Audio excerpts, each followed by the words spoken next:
Cool. That works. Don't think anybody wants to see that.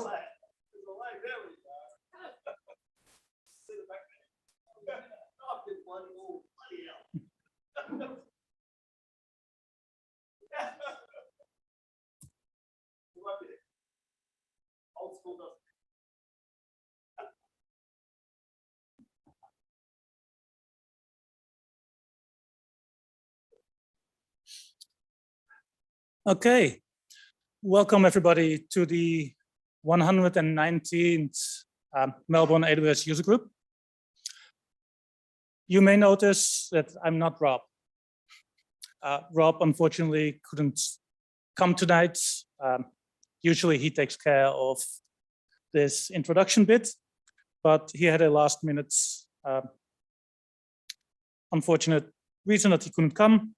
So you'll have to do with me. First, in the spirit of reconciliation, the Melbourne AWS user group acknowledges the traditional custodians of country throughout Australia and their connections to land, sea, and community. We pay our respects to the elders past and present, and extended respect to all Aboriginal and Torres Strait Islander people today. With that, let's have a look at our agenda today. Also, can somebody check if it's working in the live stream? Oh, perfect. Excellent. I hope everybody can hear things. Because as I said, Rob isn't here, which means we are running on budget streaming because he's the expert, knows everything. So we're using a different way of doing things today. Our agenda for today, we have our introductions, which is the part I'm doing now. Then we have our What's New section, which is our usual section where we praise everything that AWS has said and released, or tear it down, depending on our moods and what the particular announcement was. After that, we've got a set of 2 talks. Our first one is by Mayank, about setting up AWS IAM for your enterprise. I suspect that we can all take some learnings from this, even if you're not running an enterprise. And afterwards, we've got Chiamaka, who will tell us about Aurora Serverless and how V1 and V2 are different. We'll then end with our usual marketplace, which is a who's hiring section, where everybody who is hiring can give a 30-second spiel for why you should join them, and then you can talk to them afterwards. And then we'll all go home. Cool. As said, this is being streamed, so for people online, you can ask questions in Slack, on Twitter, or in the chat. Basically, everybody always uses YouTube and Slack. So let's make it easy and keep that. Then after the presentation, for questions that were asked online, I will repeat those, and yeah, otherwise ask them here, and the presenters will repeat them for the audience online as well. We have a code of conduct. This is to make sure basically everybody knows we're a good environment here, pleasant environment, and we want to keep it that way. So the full code of conduct is readable online. Here's a summary. It's clearly obvious. Be a good person. Of course, none of this is possible without our sponsors. Our gold sponsor, which is still CMD, and our silver sponsors are Versant and Civo. And of course, we've got our venue sponsor of NAP, who lets us use this wonderful place to have our talk. So thank you for the sponsors. Excellent. That came very natural and not at all forced. Cool. I mentioned Slack before. If you're not on our Slack, join it. We've got 800 something people in there already, and lots of fun channels where we either discuss things, outages, announcements, whatever is broken in the console this week. Lots of good time. Get involved with the meetup. We always want speakers. Speakers are important. Talk to me, talk to Matt, talk to Dawn. All of us are happy to help you or fill in the form for it. Sponsors, we are starting to look for sponsors.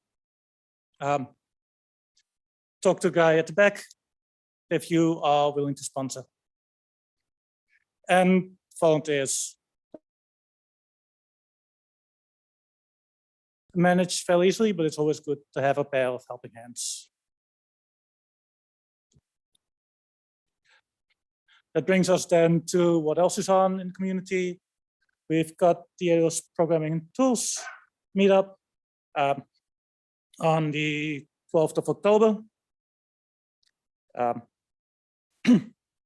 In the NAB building at Cross Station, which actually reminds me, I will say this again at the end of the meetup, and I will put it in the announcement, but next month's meetup will be on 700 Burke Street, because unfortunately we won't be able to be in this particular space as it's undergoing some maintenance or things like that. So I'll keep repeating it so everybody knows. But if you end up next month for a meetup here and realize, hey, there's nothing here, you'll have to walk quite a bit to get to the other place. The other what's on that unfortunately is not on the slide is obviously reInvent. reInvent is the end of November. Tickets are expensive, flights to the US are expensive, but if you're going, it's good fun. Anybody going to reInvent? See, 2 people, excellent. Then I will have Dawn join me now for our What's New in AWS section, which is full of positive.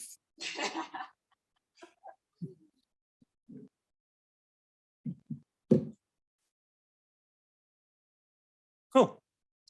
So we'll start with Finally in Sydney.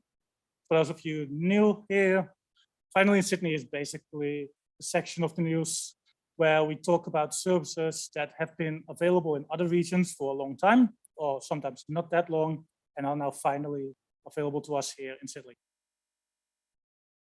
The first one of these is QuickSight Q, which from my understanding is basically a way of type in your query and QuickSight will generate a pretty dashboard for you. It's natural language processing, but for QuickSight dashboards. I have never played with it. I assume it's a relatively fun toy. It's probably worth trying at least once. Yep. And the other one is Emr Serverless, which is EMR, but serverless. This is also one of those serverless services that were announced at reInvent last year that aren't actually serverless, but are branded serverless. So you can't scale it down to 0. You can't scale it down to 0, but it might still save you some money depending on how you're architecting things. Yes. Yes, it has less server.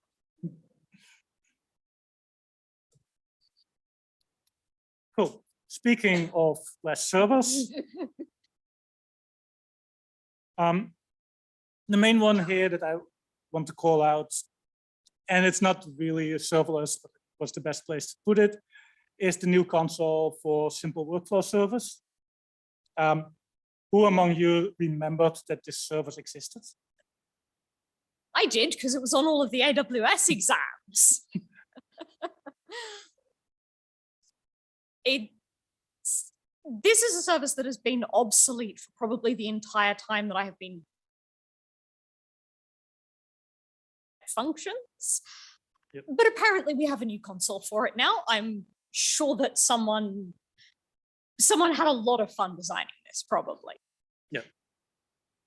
Speaking of step functions, we have 14 new intrinsic functions in step functions, and these are cool because they let you do built-in things like processing of JSON data, a lot of different workflows which you might not necessarily think of when you're thinking of tying things together with step functions, but they allow you to actually set things up without having to go in and build the overhead yourself. That's nice. I like that we're getting more of those things. We're getting more of those scenarios where AWS looks at something and goes, yeah, this is a use case that we can solve for. That's good.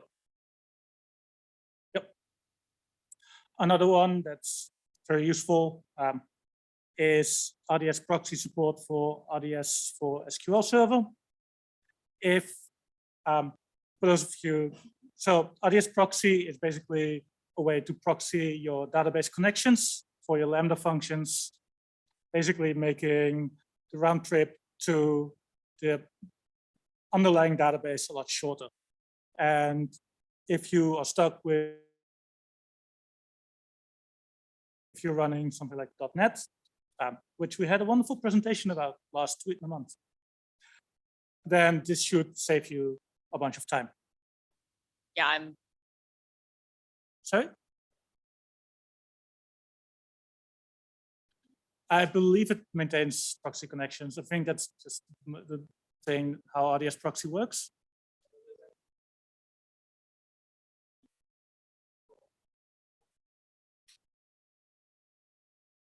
I think it tries to reestablish because Lambda functions are generally very short-lived, so it can't keep consistent. I really want to know who has a workflow that involves SQL Server and Lambda that's not .NET. If you have one of those, I would love to hear about it. Come and give a talk.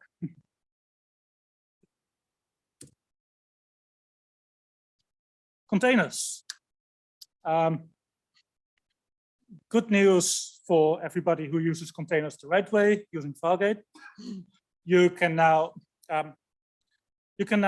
increase the size to up to 16 virtual CPUs and 120 gigs of RAM.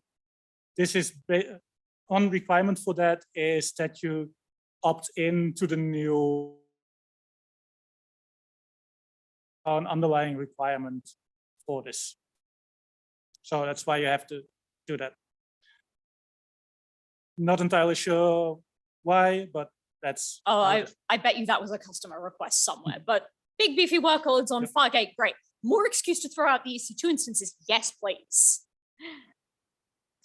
The other Fargate thing, it supports Windows Server 2022.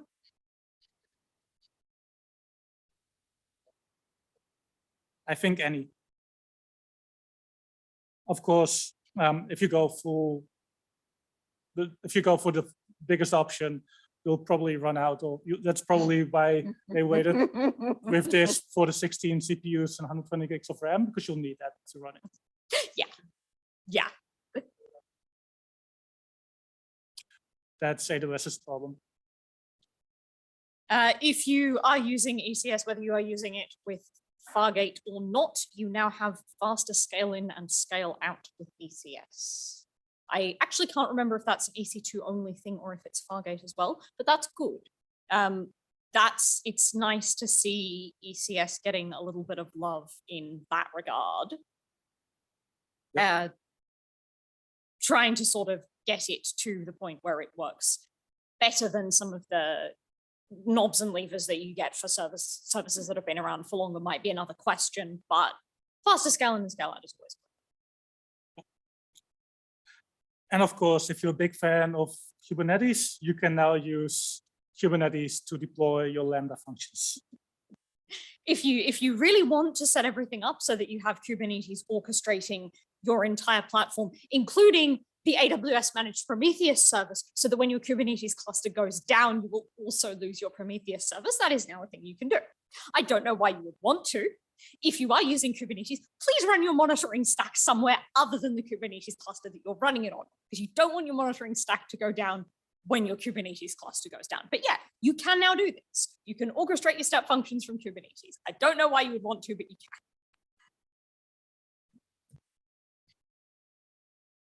Cool. Then DevOps. Shout out to Chris, who's probably in the live stream. Corretto 19 is out. This is a mandatory thing we always have to say. I didn't bother looking up what's new about it. We do have the CloudFormation new language extensions transform. This is clever. I really, really want to play around with this at some point. It allows you to use functions, more intrinsic functions in CloudFormation via language extensions transformation. I want to see what people can do with this. I really want to see someone push the bounds of that. I'm curious to see whether that's something where you're going to be able to do game-breaking stuff with CloudFormation as a result of that. Yep. Basically, under the hood, how this is implemented is that it's a CloudFormation macro, but it's one that's hosted by AWS, similar to SAM. So you don't actually have to deploy anything to use these transforms. The other thing with CloudFormation is, some of you may have noticed this already, if you deploy CDK applications, it will now show a tree view in the resources section. This tree view is by default completely collapsed, and you have to click a lot to see everything. Personally, I think they can make some tweaks to it to make it a bit more user-friendly, but it's an attempt to improve things. We'll see if it's hopefully it will get better. Yeah. And you can now run Nitro enclaves with Apache. So people who remember when Nitro enclaves actually came out, this is a way to split up your EC2 instance, basically into the regular EC2 instance and a very secure one. And that way you can, the main use case was that you could load ACM certs into your Nginx. Now you can do the same with Apache. Security. And I noticed the words control tower on there, which means, because I'm up here, you know there's a rant coming. Guardrail management through APIs. I'm pretty sure that I'm on record at least 4 times having said that the one thing that I really wanted from Control Tower was APIs. Well, we got them, but they're not quite what I was looking for.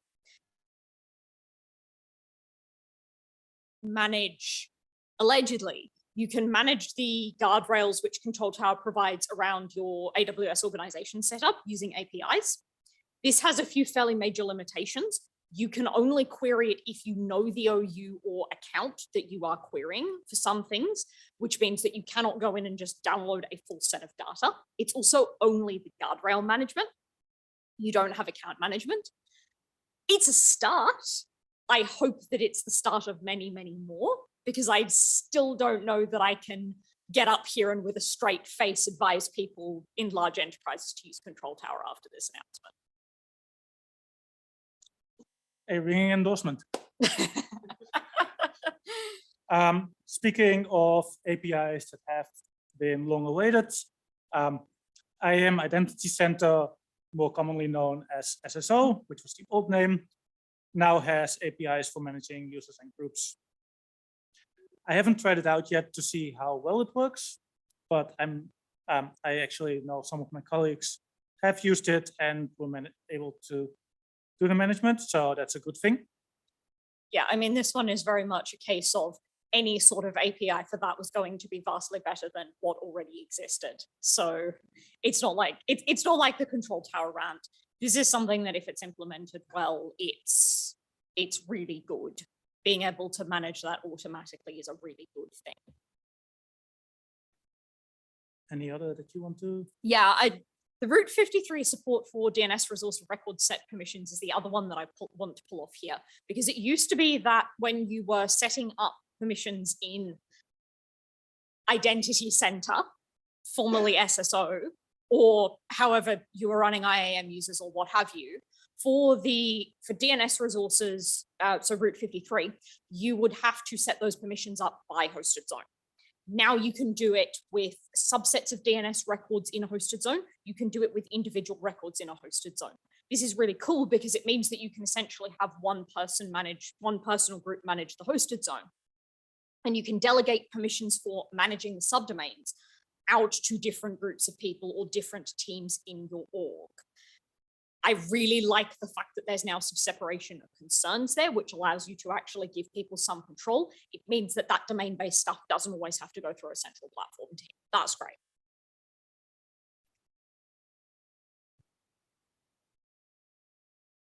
Cool. Other cool stuff. A very finally moment. The health dashboard now actually shows us times and dates that make sense. Because, I mean, obviously we all were used to thinking of what time was it in UTC when this event happened. Well, now you can actually just realize, this was during the night. So that's awesome.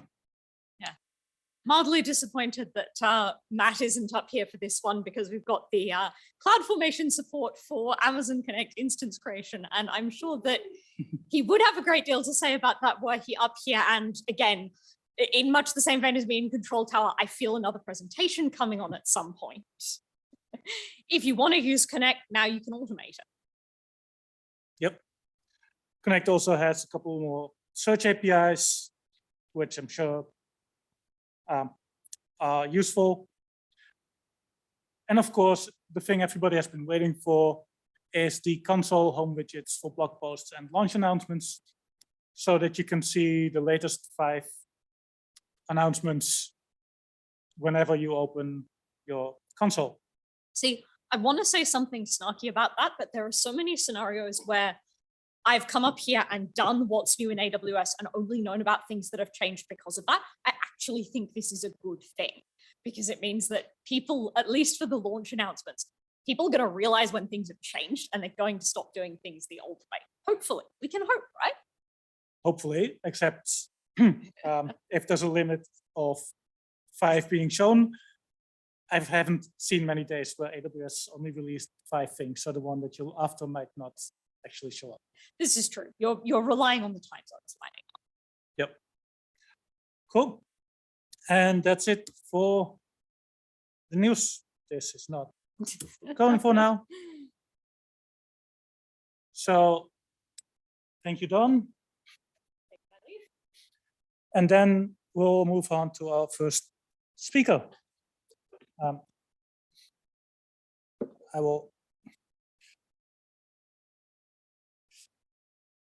Mayank is a cloud enthusiast, and he tries to explain it all in a jargon-free language. He's also an AWS community hero and has many AWS videos on his YouTube channel, which is Knowledge India. So, Mayank, thank you for giving a talk.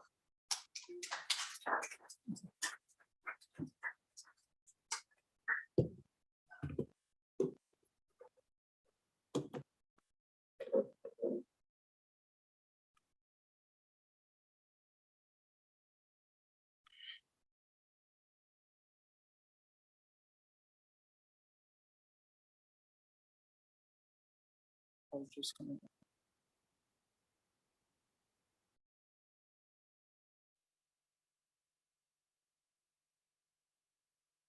Nice.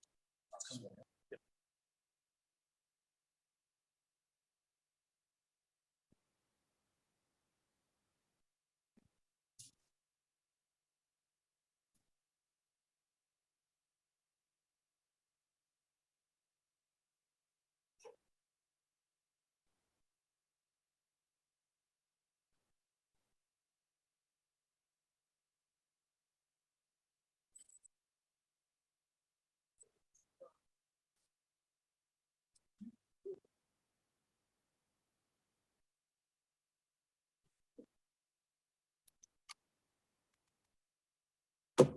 Hello, everyone. Welcome to this session. Thank you. We will try to discuss that how can you set up a strong IAM model for your enterprise. My name is Mayank Pandey. Aryan already introduced about me. I've been working with a couple of enterprises, try to solve things for them. I make YouTube videos and it's available on my channel. So in this particular session, what we'll do is we'll try to understand some of the different IAM features which are there. Things like SSO, which is now called IAM Identity Center, of course. And things like permissions boundary. How many of you have used permissions boundary already? Okay. So we'll try and understand how you can use all of these things and what sort of problems it can really solve. And I'm happy to say this, that having worked with AWS and Google Cloud, I think that something equivalent of permissions boundary doesn't exist in other places. Okay. All right, let's move ahead. So what's the situation today? There's an automobile giant called FMW. They just went through their security audit. Of course, they've been using and running things on cloud for quite some time. So they had a security audit and a couple of things, of course, a long list came out, right? But three important things which we are focusing here. Number one, there are so many IAM users in every AWS account. Consider this enterprise having 50 plus AWS accounts very easily, right? So there are so many IAM users in different AWS accounts. Many of these are not even used. Second one is that many of the IAM users and roles which exist, they actually have more than required permissions. Right? There are many places where service : star is found. And the third one, which is the most dangerous, is that a particular team, you may call it BAU team or the operations team, that team is composed of people from a third-party organization, a vendor organization, and this particular members, they have got unlimited access because they are the operations team. So they do a lot of stuff. They have unlimited access. So you can see in the brackets there, IAM star. Okay. So the question is, what if a particular member of this team goes rogue? How are you going to handle that? So that's the team structure at FMW. Of course, it's a big organization. It's not that all the people are FMW employees only and doing stuff. So they involve a vendor organization which helps them. Right? Are we good with the scenario? Yeah. Okay. Simple. So first one, and probably the simplest, IAM users, having many IAM users. Is there a problem with having IAM users? Are there any problems with having IAM users in your account? Anything which comes to your mind quickly? No? IAM users come with the problem of long-term credentials. Hence, you need to worry about rotating them, things getting leaked because they are long-term, so there is a problem. If you design things properly, you can think about going towards having zero IAM users. So no IAM users in your account means you don't have to worry about rotating the credentials anymore. You don't have to worry about keys getting exposed somewhere, and hence you are trying to solve things. Such type of things will not happen. So how are we going to solve this? So we are talking about an enterprise which has got, let's say, 50 plus AWS accounts, and in every account there are X number of IAM users. Now we have the finding, and the team has been asked that you need to sort this out and come back, clean this up and come back with a strategy so that in future this problem doesn't exist. How many of you have seen the scenario that there will be many IAM users in your account and people don't even know that who is using that IAM user? Have you ever seen that? Okay, good, thank you. So first thing, for human usage. So let's try to kind of divide the situation. For what are the reasons because of which people go ahead and create IAM users? First one is for human usage, right? So certain people, a human like you and me, who goes and clicks in the console or probably uses CLI for that purpose.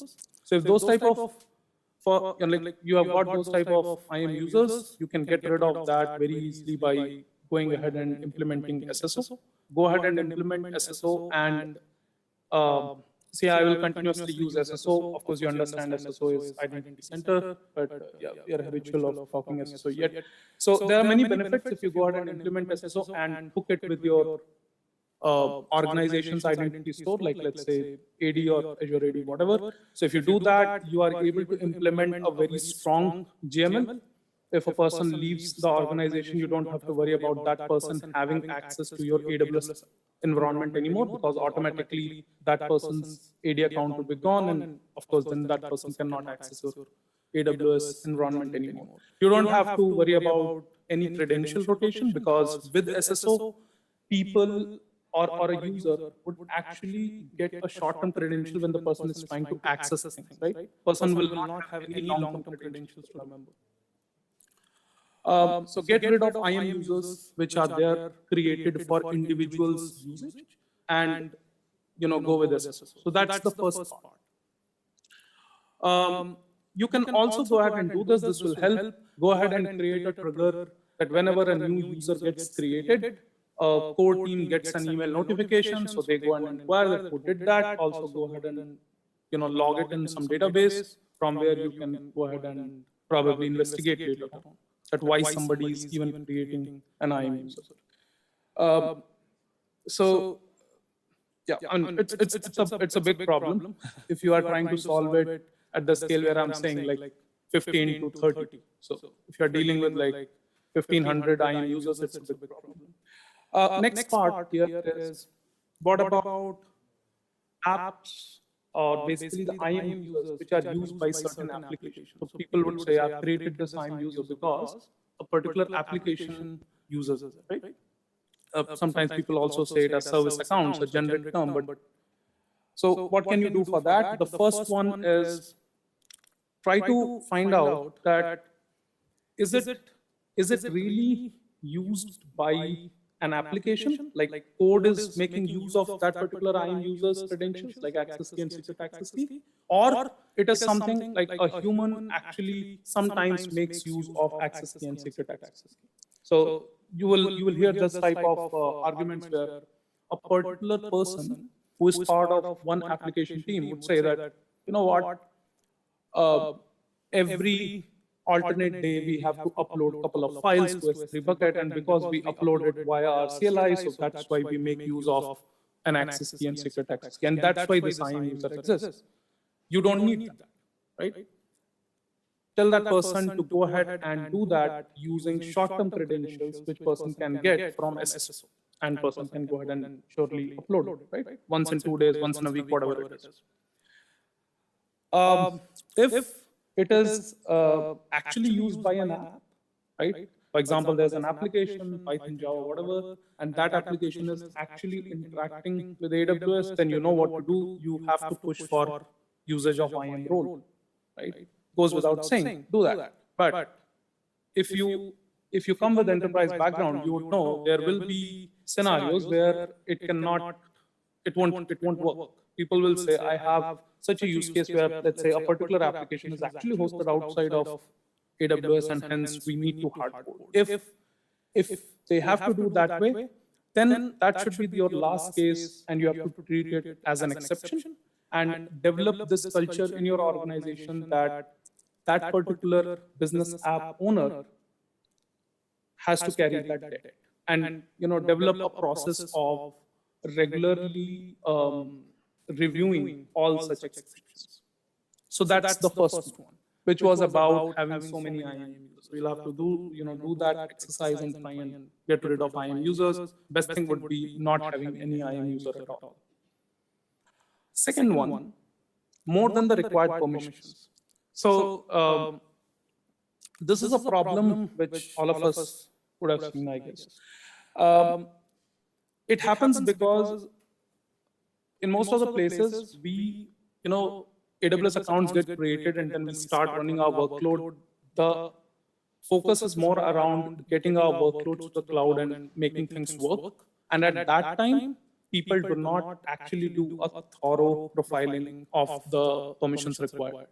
So the first step would be to go ahead and do a thorough profiling, which means writing down that these are different teams which are there and what is the actual work of that team, right? And after that, that function translates to actual IAM permissions. And based on that, you go ahead and write it for them. Now, this is a tedious task, and that's why it doesn't happen at many places, right? It is more around, trusting each other.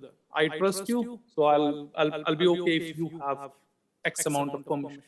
But it's actually not right to do it that way. And if a proper person is doing the audit, that person would catch these things. So how will you solve that after doing that thorough profiling? You need people who actually know to write custom IAM policies, which I have seen in my experience not many people are good at. So make sure that you develop this thing within your organization, give it as a goal to people that go ahead and become really good in terms of IAM, right? So hire people or train people who can go ahead and write custom IAM policies for any given, any required scenario. This one I think all of us know. IAM policies should never be attached directly to a user. Why is it so? Are we clear about that? That is one. That is one. What else? Why do we say that don't attach it to users? So, okay, where should we attach IAM policies? Where should we associate it to? To group, right? To a group or to a role. Why do we say that attach it to a group and not to a user? Why?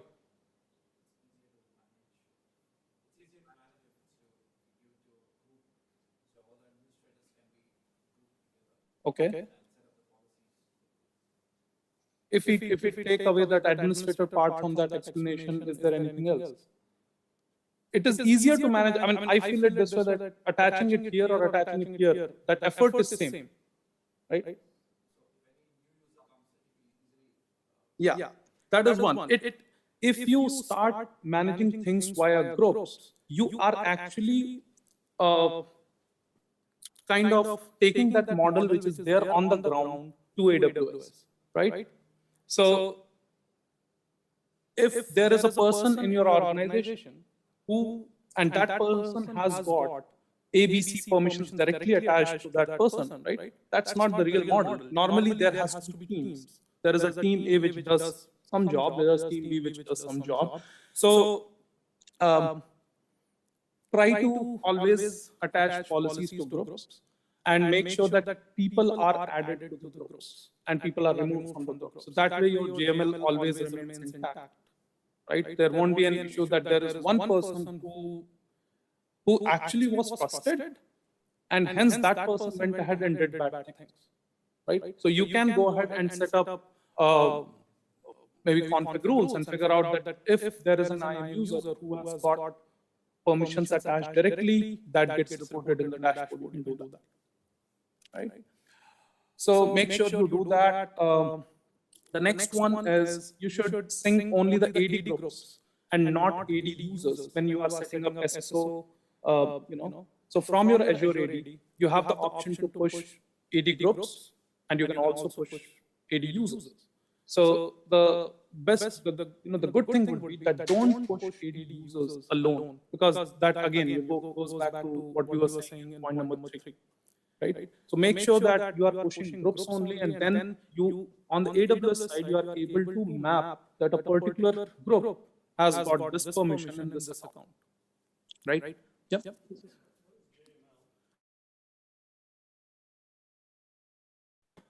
Just implementing this thing properly, that when a person joins a team and when person moves a team or leaves, I should have written in it. Yeah. So if you're implementing it via group, it's very simple. Like there is a group, it has got ABC permissions. There are 5 people today. sixth one just joins there, and then somebody leaves, that person will not have any permission anymore. So next one would be implement a process of reviewing the IAM policies at regular intervals. Goes without saying. Develop a dashboard showcasing the dates when the policies got modified. Many places this is not done that well, but if you do this, it would be easy for you to answer questions during the audit. There are multiple ways in which you can implement it, but go ahead and implement it. And the last one would be, even after doing all this, there will be scenarios where you will end up with certain people or certain roles or certain groups having star permission. For example, EC2 star, S3 : star, and things like that. Still, it would be there. It would get reduced, but still it would be there. But it will get handled. That we'll discuss in the next one. Right. So that part comes here. So this is the third one, and we are doing okay on time. How many of you have seen this type of problem? Have you seen this type of problem? Okay. Wow. So this organization, FMW, it's a big organization. A lot of people working in many countries and things like that, right? And of course, all of these big organizations, it would work this way, that they will have people working from a vendor organization, and our BAU team or the ops team is totally composed of these people coming from a vendor organization, right? And we trust them. They are like our partners, right? But what if one of the person actually is unhappy because of some reason, whatever, right? And that person decides to do something bad. How do you control that? First of all, why is it really required that this particular operations of BAU team should have all the permission? Why is it really required? Because this is the team which is maintaining everything, right? This is the team which is maintaining most of things. So all the key servers, they are the one who are maintaining. You trust them, and you have to trust them. Otherwise, they won't be able to manage stuff. Okay. The second one is even more dangerous. I'll tell you why it is dangerous. They also create required IAM resources as and when requested. Like you have to trust someone in your whole system who can go ahead and create IAM resources. You have to trust someone, right? Of course, you will not give IAM permissions to everyone, but you have to trust someone. So this is that team, a good team of 15 people. You trust them, and whenever there is a requirement of creating an IAM user or an IAM role, you request them, go ahead and create it. So that means they need to have permissions to create stuff. They need to have permission to delete as well. So what do we do normally for that? We use that golden thing which is written IAM star to go ahead and give it to them. If you do that, yes, everything works smooth. All the operations, it's going on okay, but then that problem happens. If this particular person has bad intentions, this person can go ahead and create. Of course, this person can change their own permissions, whatever you have given, because if you have given IAM star to someone, it doesn't really matter what are their current permissions. That person can change it, right? Number one. Number two, if this person wants, this person can temporarily go ahead and create an identity for some time, go ahead, do things, and then delete that, right? So that's the other thing. So how do you handle this scenario?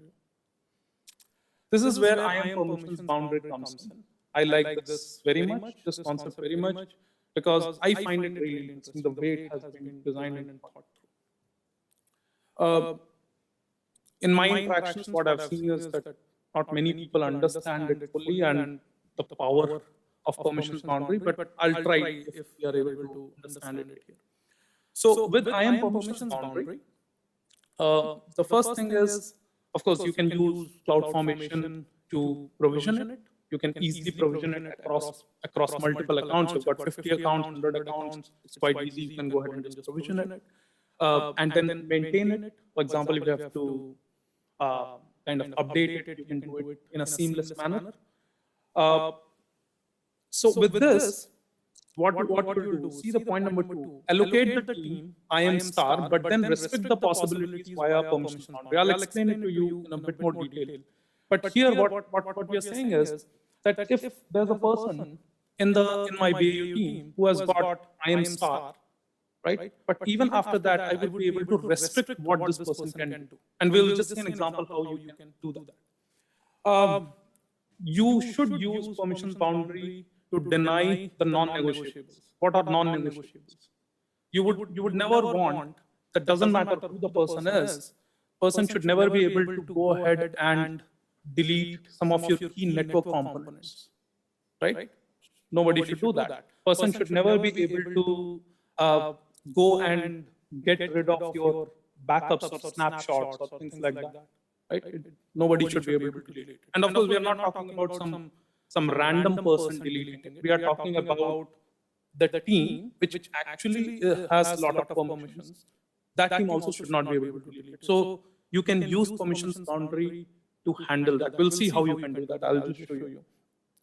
The last one is you have to remember that you can attach only one IAM policy as permissions boundary. Permissions boundary is also just an IAM policy, but you have to just try and understand that how it works. So you have to remember that to an IAM user or to an IAM role, you can attach only one policy as permissions boundary. So basically, whatever you want to achieve, you need to put it all in that one policy. Okay, so that's the concept at high levels. Now let's try and understand a bit visually at how things work. So this is a user. So in the picture there's user, but you can think about role as well. It works in the same way. So there's a user, starts the work, is working on a couple of services. You go ahead and give that person some permission. You can go ahead and give star, or you can go ahead and give something custom, doesn't matter. So first on EC2 and RDS, after some time, you go ahead and do on S, go ahead and give S3 and DynamoDB as well. Great, no problem. Maximum what that person can do is, the maximum damage that person can do is only on those resources, right, for which you have given this. But as soon as you give this, there's a problem. Now you have actually allowed this person to be able to go ahead and do anything in your whole, in your whole cloud setup. So how do you solve this? Are you able to follow this? Is it understandable? So what do? You put a boundary around it, right? You put a boundary. What is this boundary? This boundary is nothing but it is an IAM policy, which I'll show you the policy itself. But what all you're going to do, what all is contained in this boundary policy. So first one is deny the modification or deletion of critical resources. This thing we checked on we saw on the last slide as well. So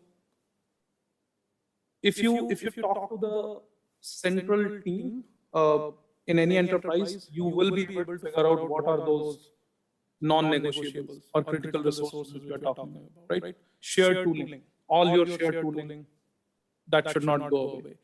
You will have 4 S3 buckets where you will have, ABC, maybe some scripts or other runbooks or things like that. That should never get deleted. Network we talked already. So all such things should not get deleted. So you can deny its deletion or modification here. Within permissions boundary, you can go ahead and do whitelisting. You will be able to allow only certain services. For example, AWS has how many services today? Nobody knows, right? 200 plus. That's how I remember. 100 plus, 200 plus, 100 plus, like that. So currently it's 200 plus. So now this imaginary person who's standing here again and again, right? So this person now thinks that anyway, there's a particular service. Let's pick up transcribe. Nobody is using transcribe in this organization. Nobody uses transcribe in FMW, but I need to learn it. So I can go ahead and just make use of that service. Nobody is anyway gonna find that out or ask me any question, right? With permissions boundary, what you will do is you will whitelist at an organization level in the whole of FMW. What are those services which are allowed to be used? These are 40 services which are allowed. We will whitelist that. If you whitelist that, anything outside of that, people cannot go ahead and use. Next is enforce that a new IAM user or role cannot be created without attaching a permissions boundary. So you will go ahead and enforce this restriction that whenever a new user or an IAM role gets created, permissions boundary has to be attached. If a person is not attaching it, creation will fail. And what is contained in the permissions boundary? Whatever we are seeing on the right side. So automatically all that effect comes in all the new identities, right? So just to say it in very simple terms, this person, our behaving person, creates a new user called John, and for the user John, this person goes ahead and gives admin access, right? But with this point number 3, what will happen is, doesn't matter whether this user is giving admin access or whatever, permissions boundary needs to be attached. And when it is attached, this new user which got created John, this user can actually not do anything more than what you have allowed in the permissions boundary. This is what we'll see in our demo as well. Next is permissions boundary cannot be deleted for an existing IAM user or role. Once the user, so we have to try and understand this thing, and that's where I was saying one point earlier where I said, you need to have people in your team who understand IAM properly. So one part is handling when the user or role is getting created. That's the first part. So you ensure that when it is getting created, permissions boundary has to be attached. But it doesn't end there. You also have to ensure that once it is created, after that, user should not be able to remove the permissions boundary or delete it, right? So that's point number 4. And the last one is, that's obvious. Permissions boundary policy itself should be protected, right? So user should not be able to delete it or update it. So these are the things which you will mostly do. You can all, of course, think of more scenarios, but these are the things which I would suggest that we'll do in the permissions boundary, and that will save our organization. You can use CloudFormation to, go ahead.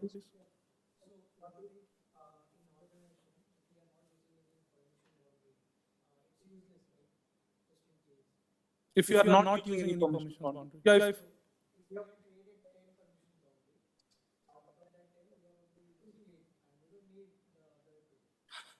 Yeah, I mean, you will only create only that many which you really want to enforce.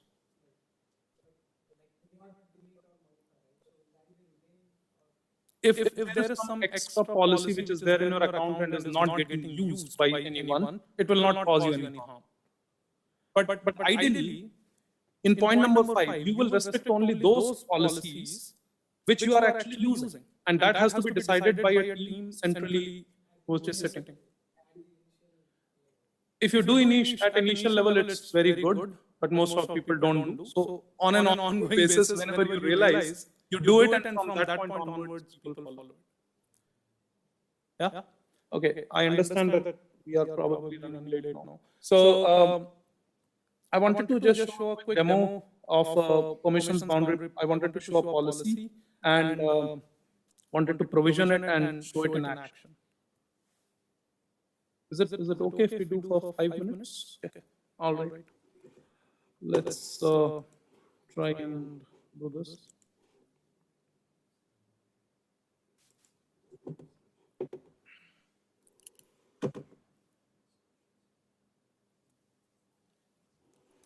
Okay.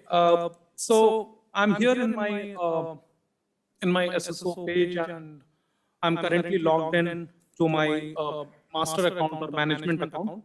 What I'm going to do is I'll go ahead and provision an IAM policy, which I'll be using as permissions boundary.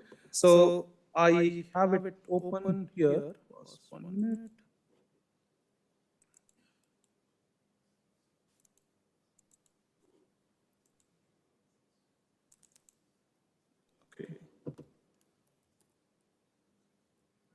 Okay, I'll just try to show you quickly. Is it readable?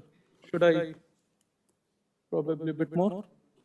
Okay, so if you see here, this is the first part. In this we are denying create user, create role, and the third one, which is very important, put user permissions boundary. And we are saying a condition. If the string not like and the key is IAM permissions boundary, and then I'm specifying a permissions boundary, an IAM policy is ARN. So whenever a person is trying to create a user or role, if that particular, this particular thing, if this particular permissions boundary is not specified, this particular policy is not specified, creation will fail. Now, if you see, I have used a star here. This is really helpful because if I have got, like 50 different accounts, I don't need to go ahead and put each and every account ID here. I can just use star, which is really good stuff, because I'm going to use this particular, this particular template to provision this policy in n number of accounts in one shot. So that's the first thing. You are stopping the creation of user or role.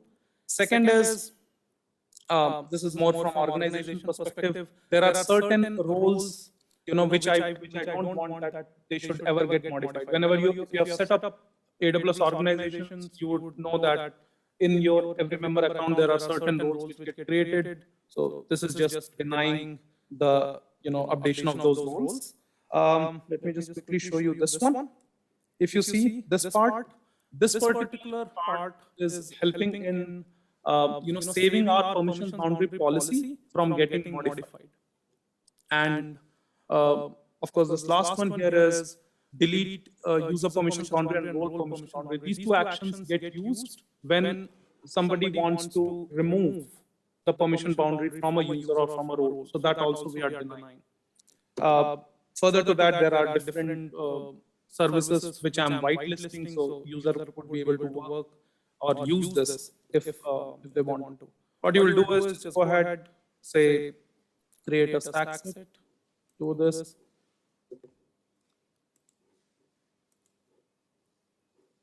All right. So, oops.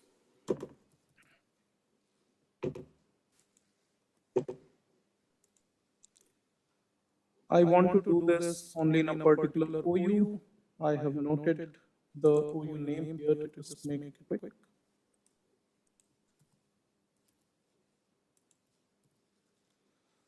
All right. Just make it.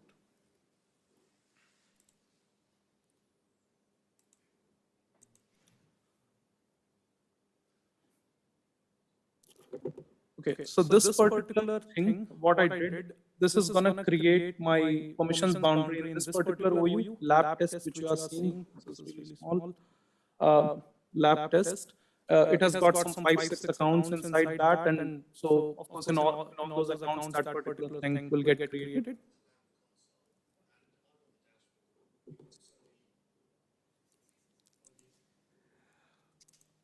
All right.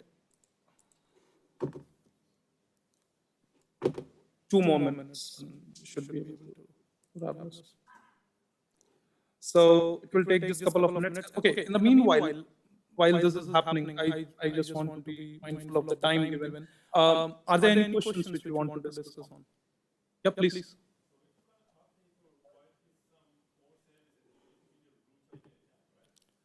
No, not necessarily. All you should be able to do is, currently I'm operating from my management account. So a person who has got CloudFormation permissions in the management account would be able to come and update that stack set.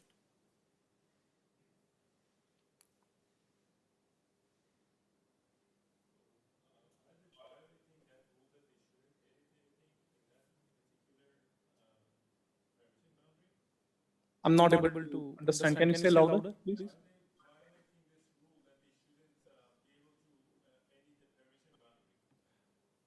Oh, okay.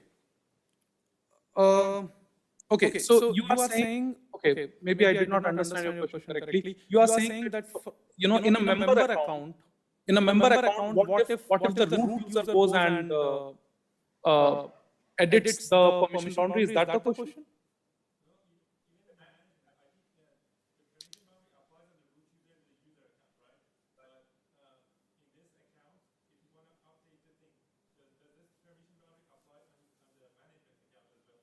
I think you are mixing it with service control policy. You are mixing it with service control policy. Permissions boundary, what I'm creating here, it will get created in the member accounts, right? And after that, we'll have to attach that permission boundary to certain IAM identity, which could be an IAM user, IAM role, right? Here we are not doing anything with the permission boundary with any IAM identity in the management account. We are not doing that. Okay. So this is created. I'll just do one more thing quickly, which is creating a user in all those accounts which are making you, and that user actually is making use of course, this particular permissions boundary. I'll just show you. Let me just run this and.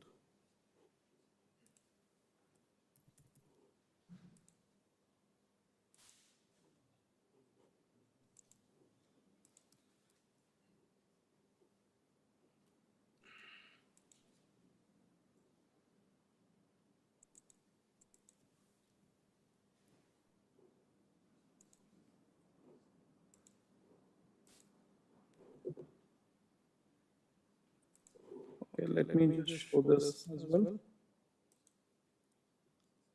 Okay, so this is the template for creating the IAM user. I'm naming the user as John. I'm of course giving certain pre-existing or AWS managed policies here to John.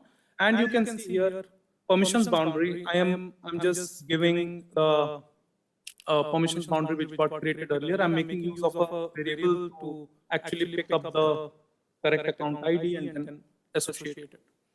Okay, so we are just towards the end. What we'll do is we'll just go ahead and quickly try to log in and just see what John is able to do. If you see, this particular user John has got IAM full access, which means John can go ahead and do anything, right? So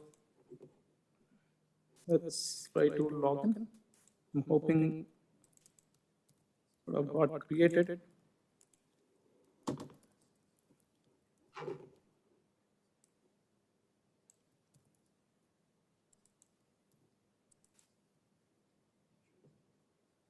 It's not created yet.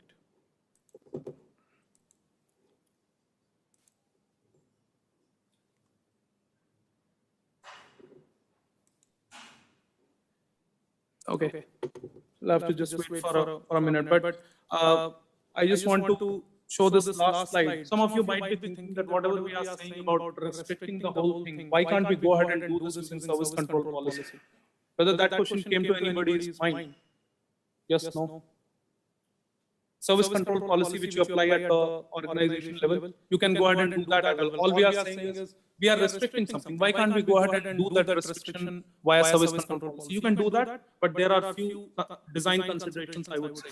Service control policy, its application can happen only from the management account, which means if you want to do this on regular basis, you have to allow someone to log in into the management account. Not only that, you'll have to give organizations related permissions. Organizations related actions I would not give to anyone. I mean, you'll have to trust someone, but I'll not give to anyone for day-to-day purpose. Whereas permissions boundary you can do using CloudFormation, and what you can do is now they allow you to delegate CloudFormation stack set operations from the management account to any other account. So if you do that delegation, you can go ahead and use a non-management account to do all that what I showed you. That way you make it even better. Another problem, which is point number 2, is if you go ahead and restrict something, whatever I said using service control policy, then there's no if and but.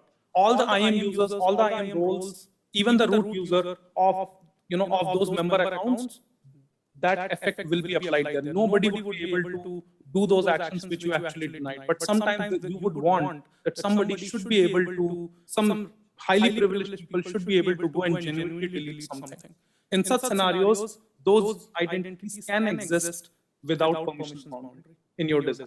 So that's why I would choose to do this using permissions boundary and not service control policy. This is the last slide which I wanted to show. I know I'm terribly late, and this is created. I'm really sorry. I'll just take 1 minute more. Sorry. And we will just finish this off.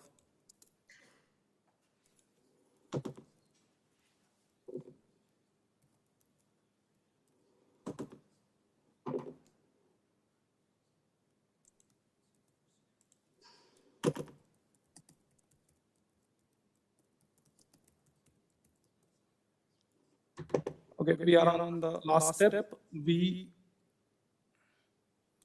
are logged into one of our member account. There is a user John created, and this particular user John has IAM full access.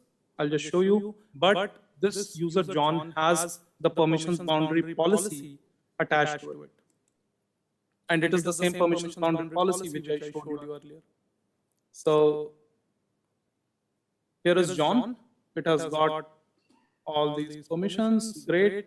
It has got IAM full access. The permissions boundary is attached as well. So what if this user tries to go and create another user? I'll just put my name, and it doesn't matter what I put here. And I'm trying to create a user with administrator access. Go ahead and try to create, and I would not be able to create unless until I go ahead and attach the permissions boundary. And if I attach permissions boundary, whatever restrictions we talked about gets applied. Thank you.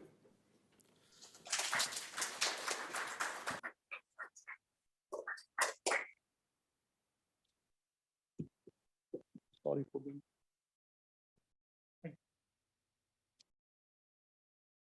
Thank you, Mayank. That was interesting. And yes, I recommend people using permission boundaries where possible.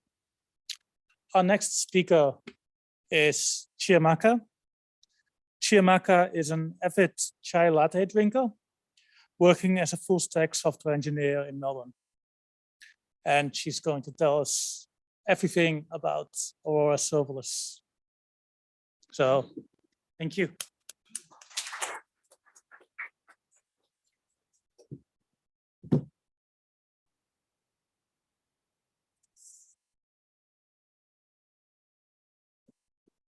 Things this way. Cool.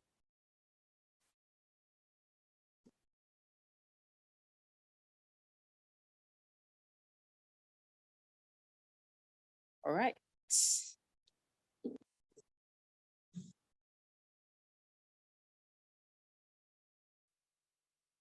Awesome. We just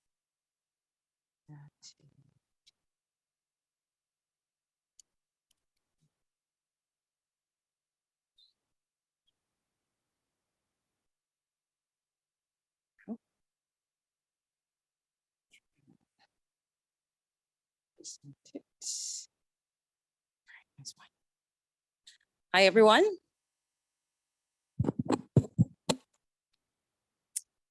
Hi, everyone. My name is Chiamaka Ibeme, and today I'm here to talk about Aurora Serverless and the different versions of that currently exist. And I'll just do a little bit of a dive into the trade-offs. Before we get started, I'd like to introduce myself, just a little bit about me. Who am I? So about 4 years ago, I did a whole career change. This was after college, and it's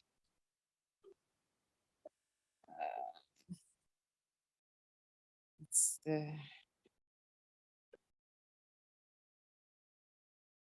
okay. Let's try that again.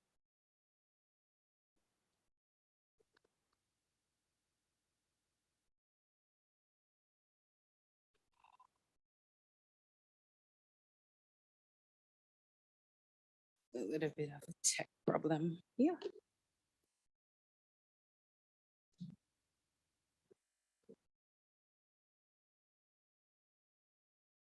Seems it's shaky. Ah, there we go. It's back up. Okay, be careful not to touch that. All right, so 4 years ago, I did a whole career change right after uni. Decided not to go down the path of being the path of being a medical doctor, which is basically every African parent's dream. So today I'm currently working as a full stack engineer at Stipendium. It's a company down on St. Kilda Road that has developed a digital solution that replaces paper compendium in hotels. It's amazing, so you should check that out. Like I said, I'm an avid chai latte drinker. You'd think that 4 years in Melbourne, I would be sucked into the coffee culture. I guess not yet.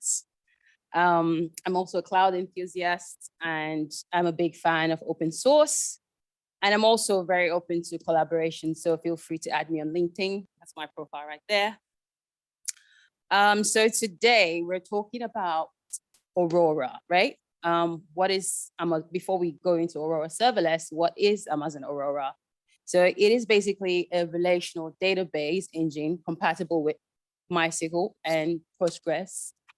And it basically it provides 5 times the performance when it comes to MySQL and 3 times the performance when it comes to Postgres. It's one of their, I guess, newer products, and not very new, obviously, but it's quite amazing in terms of the performance levels. Now, I want to get straight into, this is going to be a quick, short lightning talk, so I'm just going to get straight into it. So what is Aurora Serverless? What do we have here? Like, what is the benefits?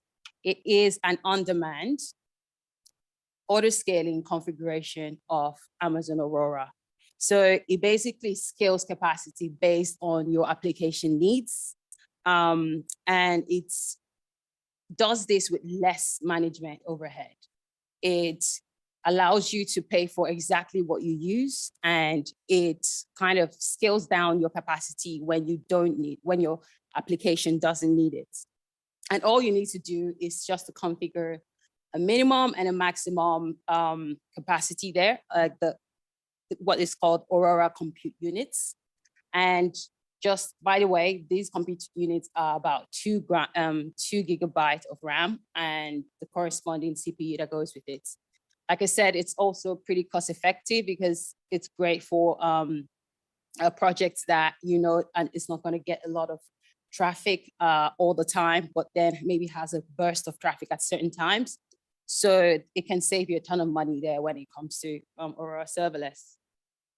Now, when is Aurora Serverless a good fit? What is the use case? There's so many use cases of Aurora Serverless. Basically, there are quite a few, but I would just talk about like 3 very popular use cases. So the first one is for a new application. Basically, I have no idea the amount of traffic I'm expecting for the application. And I don't know, or maybe I can't decide. I'm very indecisive. So if I can't decide on like a database capacity of what to give my application, it's the best way to go, because then you can configure a minimum capacity, maybe down to 2 units, and configure it up all the way to as much as you want and have it scale down for you and still save cost while doing that. Now, the second scenario that I would do would be an existing application. So in this scenario, you know your application already. You know that it tends to have a surge in traffic, maybe at certain hours of the day or at certain days of the week. Now, I'd use Aurora Serverless for that situation. Another scenario is an existing application that tends to have just a little bit, of traffic every now and then. You know that it's every other day. It's not really specific at what time, but you know that every now and then someone pops into maybe your website, your blog website. Then in this scenario, I'd use it. Now, given that serverless V1 came out, right? It was this great thing. Now, why was there a need for V2? First of all, there was serverless V1, there were quite some limitations for it, right? So for instance, most of the features from the regular standard Amazon Aurora, like the provision ones, were lacking. So you realize that there wasn't AWS, you couldn't do authentication through IAM anymore. The global databases were dropped off. You could not, it wasn't compatible with like read replicas. You couldn't do backtracking in terms of, when you backed up your database, go to a particular, restore to a particular point in time. So all these were dropped off in serverless V1. So V2 had to make a comeback to bring these back and kind of make it more similar to the standard Amazon Aurora everyone knew before Aurora Serverless V1 came into play. So the second one I'd say is, it was Serverless V2 has very much more effective scaling.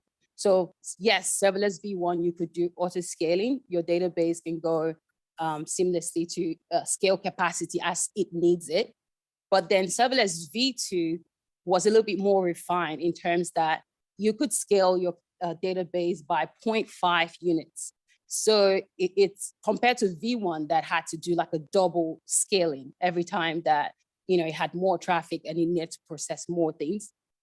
So V2 was a little bit more granular scaling, and it's less disruptive, making it just much more effective than V1. Because for V1, in order for it to scale, or a serverless V1, the database to scale, you'd find that it has to find the right point in time for it to scale. So if you have long running processes in your database coming through, it would have to wait for that to finish. And at that point, it would find it hard to find a scaling point to go to add more capacity to your database. But V2, all this was taken care of, nice scaling, less disruptive, super granular. And so now, yeah, V2 is nice, right? What are the gotchas here? What are things that I feel like when it came out, V2, it came out in 2022, April, it was released. But there's some hidden stuff that people, they, started to find out over time that, and then kind of slowed down people from really rushing into it immediately. First of all, there's no cloud formation support for it yet. So if your team or your company is big on infrastructure as code and you want to do everything through code, Serverless V2 would be a little bit of a workaround, because then you have to use a custom resource, given that the RDS API does support it. Then the second one was that it does not scale down to zero capacity. And I found that a lot of people have questioned this, like, is it truly serverless now? Is it a pure serverless service? And why isn't there ability to scale down all the way to zero? How does it happen? How does it handle it? The thing is, Serverless V2, the lowest capacity it can go down to is 0.5 compute units. Now, that means you don't necessarily get that ability for your database to sleep when it's inactive. So it's still running. And this can you can incur costs from things like this. Now, another one is the fact that it's configured at instance level. So if your Aurora Serverless database, V2, the serverless itself is not on the cluster. So you have to provision a regular Aurora database. So it has to be a provision cluster, and then you tack on the instances as serverless ones. So I think it's one of those things that is quite different from how V1 was. So a lot of people, maybe I myself, let me speak for myself, I didn't expect it. I was thinking, I just rather do it the same way I've been doing the V1. And now finally, there's no data API support. So in V1, there is data API support, meaning that you're able to expose like a HTTP and for the Lambdas to connect through, right? But in V2, even though they made RDX proxies, available for you to be able to pull connections, it took care of the pooling that data API does, but then it didn't take care of the connectivity issue. And For instance, in V1, if you have a Lambda, that's trying to connect to your database, you don't necessarily have to attach it through to that VPC. You can use the data API to get that connection through. But with V2, we lost that. Now, what are the trade-offs that we've done? V1, V2, we've talked about this, V1 has all the stuff, V2 has all the stuff. Now, what are the trade-offs? V2 on one hand, you'd find, it gives you all this abundance of features, right? You still have like the IAM authentication. You are able to do the pair, it's compatible with global databases. You can do true read replicas, and you're able to create a robust architecture for your system and for your application, right? However, it's a little bit more expensive. You'd find that the cost piles on pretty quickly, given your database never slips technically. So the cost comes in every now and then as you go. What else? It has, like I said, true read replicas. You can do a multi-AZ clusters with the V2. Now, however, you can come there. It's pretty expensive. It doesn't support the data API. So it's a per con type of situation there for the V2. Now, V1 on the other hand, right? It is cheaper. It allows you to enable data API, and it gives you that ideal, like you get the cold start, you get the database being inactive when your database able to sleep when it's inactive. However, you lose all the feature parity that it has, with Amazon Aurora. Like there's less features, you can't do as much as you can do with Aurora V2. So these are a few trade-offs between V1 and V2 that, currently I kind of encountered, and I just thought I'd share with everyone. So it's about you, like you have to weigh it and now realize, okay, what can I actually live with? What can my application, what does my application need more? And you weigh it and kind of find out which one works for you. Thank you for listening to my lightning talk.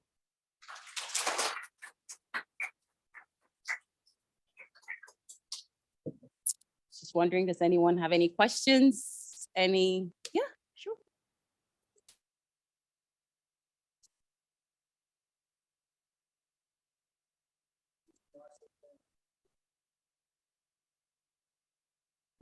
Sorry, I didn't get that. Suppose. Oh, files. So I'm just gonna repeat that. So he said, does the serverless support streaming of files? Yes. So currently it doesn't. So Aurora Serverless doesn't. And so with Aurora Serverless, it's gonna be a particular use case for you. So basically, so to answer that, no, it doesn't. Or data blobs, I'm not sure about that. I guess maybe you can look more into the docs and see if it does. But so far in my use of Aurora Serverless, nothing about that. Yeah.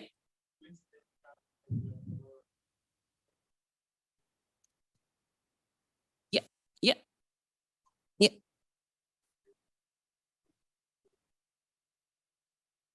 Yes, so it's so to repeat your question for people online, he said, can I create Aurora Serverless V2 through the command line? Yes, it's possible. So the AWS CLI supports it, the API supports it as well. It's just CloudFormation at this moment. They're trying, I guess maybe they will come around at some point to implement that. Yeah.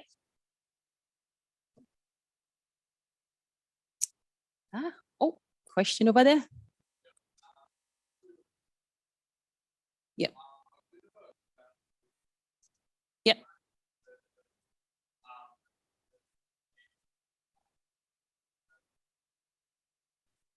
Yeah.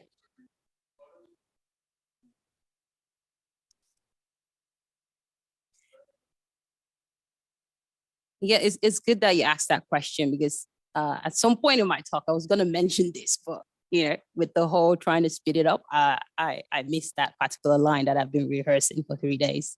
So basically it is, so Aurora Serverless, just to repeat his question, he said, where does it fall? Where does it compare Lambdas, right?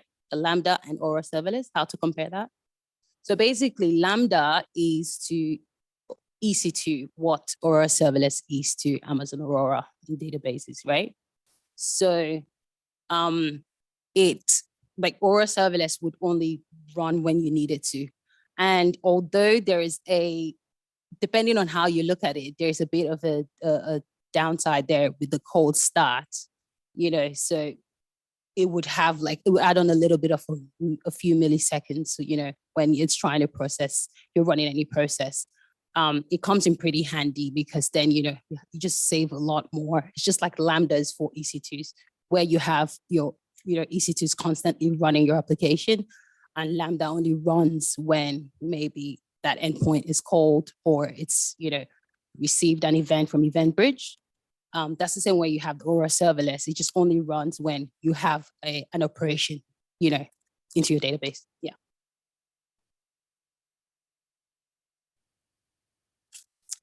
Awesome. Any questions? I guess that's it. Well, thank you guys for listening.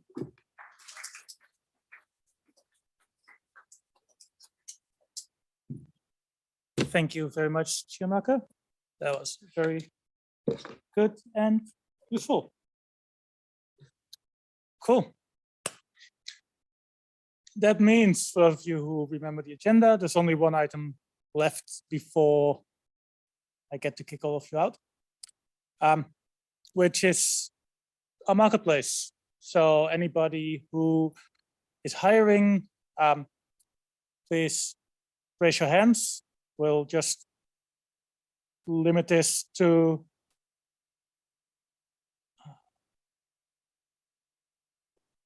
looks like my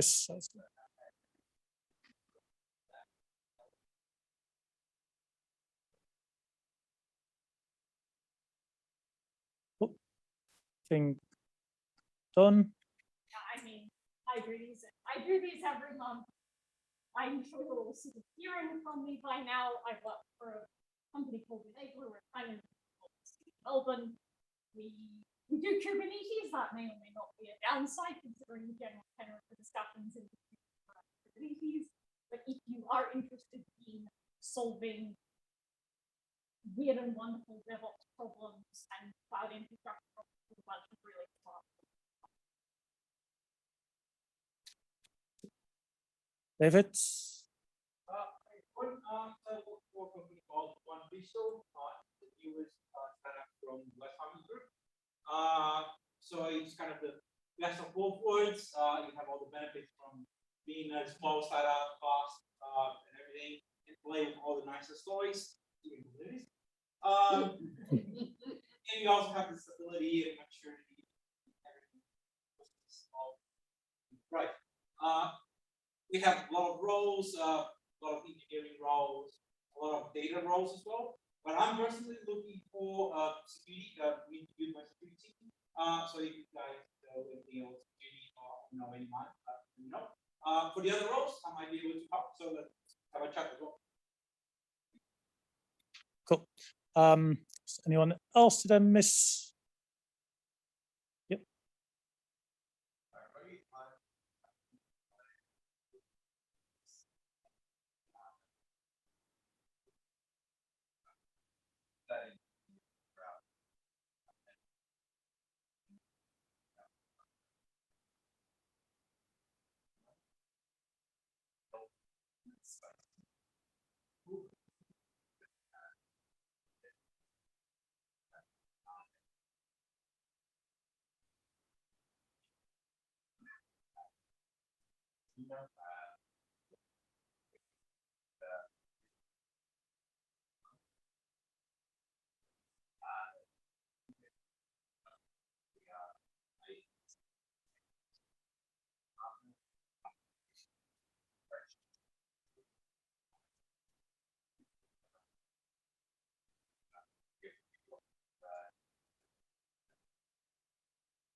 Thank you.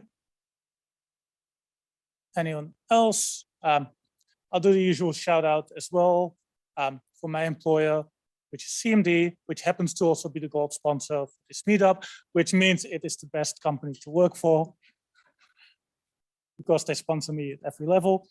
I do these like Dawn every month, so I'll just leave it at that for this time.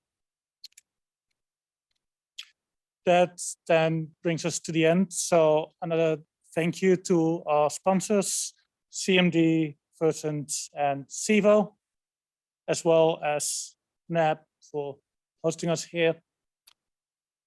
And with that, I hope to see you all back next month. Then it will be on the 28th of October. And as I mentioned earlier, we will be on the other side of Burke Street.